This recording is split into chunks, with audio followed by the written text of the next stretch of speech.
Oh no, that penguin have bad juju. Harold frantically searched the building while glancing at his watch, getting more and more nervous as he knew he was late. The AA meeting started 5 minutes ago, and he was still wandering circles, trying to find it. He never had a very good sense of direction. In fact, he felt like he couldn't do anything well in the last 2 years. Due to his daughter's disappearance, he started drinking to cope with that fact, and it quickly began affecting all aspects of his life. Things spiraled out of control for him.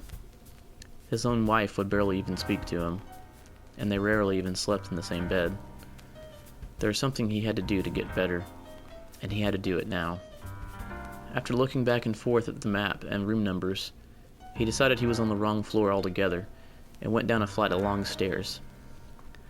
Soon he came to a long hallway and a sign over a door that indicated he must have found the right place. Putting his ear to the door, he could hear voices inside, and he quietly crept in, being careful to shut the door behind him with little noise. He took off his cardigan sweater and joined in with the rest of the group, set in a semicircle.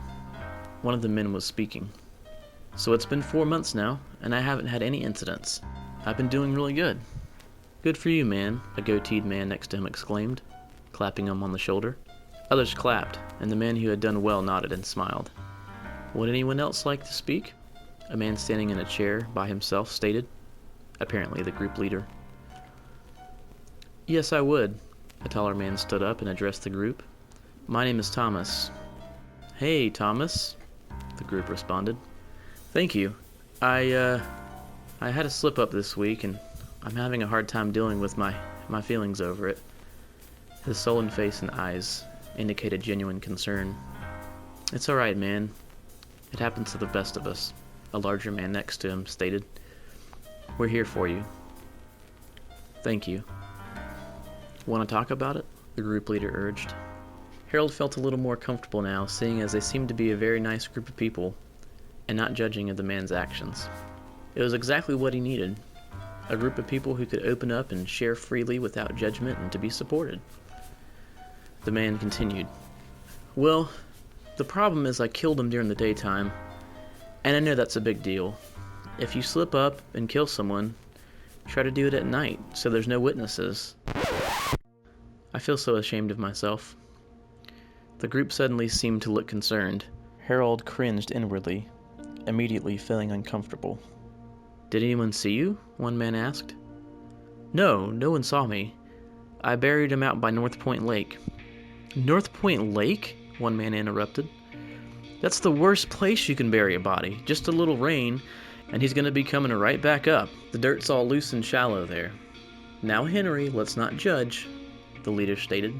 "He was probably scared and just thought of the first place that came to mind."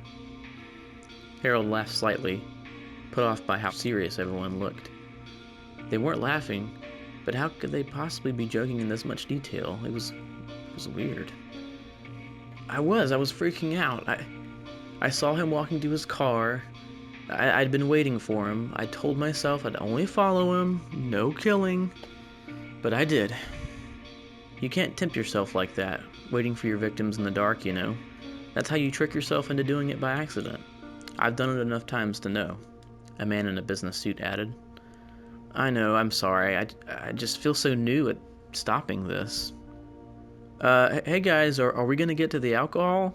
The joke's starting to get old," a man in a flannel shirt said in the middle of the group. "I'm sorry?" the group leader said, puzzled. The joke you guys keep going on about, killing people, it's not funny. I came here to get support on alcohol addiction. This is the AA meeting room, right?" Harold agreed with the man somewhat, but decided against speaking up. The man already said what he was thinking.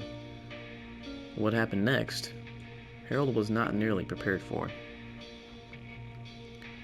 The room got completely silent, and the group members looked at each other solemnly, then to the group leader. Looks were exchanged that communicated a lot, but Harold couldn't quite figure out what they were silently saying to each other. "Guys, the man started to continue, and a look of realization came across his face. He turned and made a mad dash for the door. Before he could make it, 2 group members barred his path, and he was grabbed by 2 other members.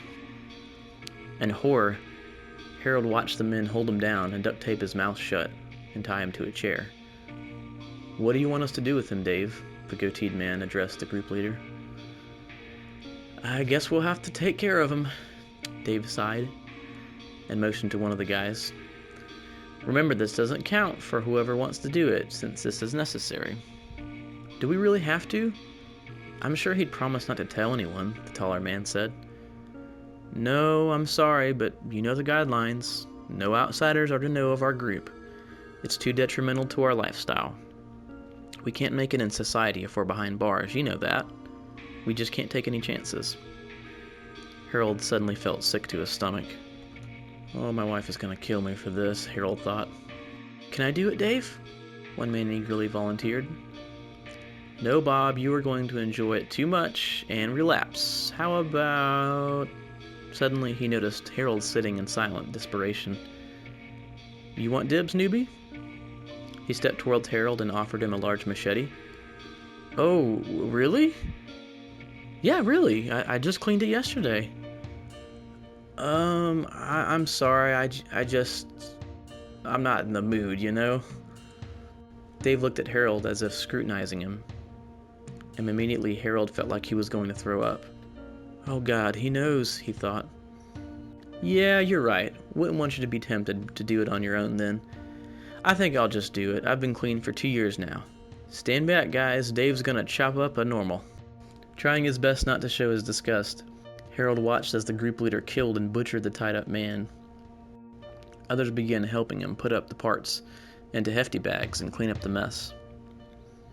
"That is one fine machete," one man stated, watching Dave as he chopped the man up. "You have great technique." "Thanks. Working at the slaughterhouse has really helped me with my accuracy." "Hey, noob, you want to jump in and help?" one said, noticed that Harold had been so stoic through the endeavor. "Oh, sure. I'm good at cleaning." He only hoped they didn't ask him too much more about himself. After a grueling 10 minutes of helping the others clean, the group returned to their seats and re-adjourned. "So everyone, now is the part where we talk about why we are serial killers and how we can use that to help us to resist our urges. Stacy, you start us off." A brunette woman in a waitress uniform then explained how she liked to kill because she was once beaten by a former boyfriend. After killing him, it was so much fun that she just started doing it for fun. A man named Carl, a gas station worker, discussed the voices in his head that commanded he kill or else the world would end. A handsome-looking middle-aged man named Dexter said he killed bad people to punish them for their crimes. An older man said that killing made him feel in control because so many things in his life were out of his control for so long. "What about you, Harold?" Dave said as it got to be his turn. The entire time, Harold kept trying to think of reasons that he supposedly killed that might sound convincing. Oddly, he had a hard time thinking because he was so fascinated by the stories of the others. Harold started speaking slow so he could think. Then he remembered his nephew Jacob was really into this emo fad. He wrote lots of stories and poems about death and darkness. Out of curiosity, Harold had read Jacob's posts on Facebook, and a particular poem came to mind. He could draw on that to seem real. "Well, there's a darkness inside of me. It grows every day like a tumor. It festers and suffocates my heart. There's no light there, only a black abyss of my soul. I'm a shell of a human being, my humanity long forgotten, blown away by the winds of fate. Deep within my darkness lies. My lonely tears wither my inner being. I am the walking dead. I am a human corpse." A deep silence permeated the group. "That's beautiful, man," the goateed man stated. "Just beautiful. You are a tortured soul, Harold. You're dead inside and you want to feel alive. That's what you're saying, right?" the woman Stacy asked, intrigued. "Yes, that's it. You guys are the first to understand it. I'm so surprised. I feel so relieved. Some members wiped a tear from their eye. Others clapped for him. All right, Charlie, you next, the leader said. And this went on around the circle, and the group continued with another discussion. Harold felt at ease, thinking he had them convinced. No one peered at him suspiciously or so much as batted an eyelash at him.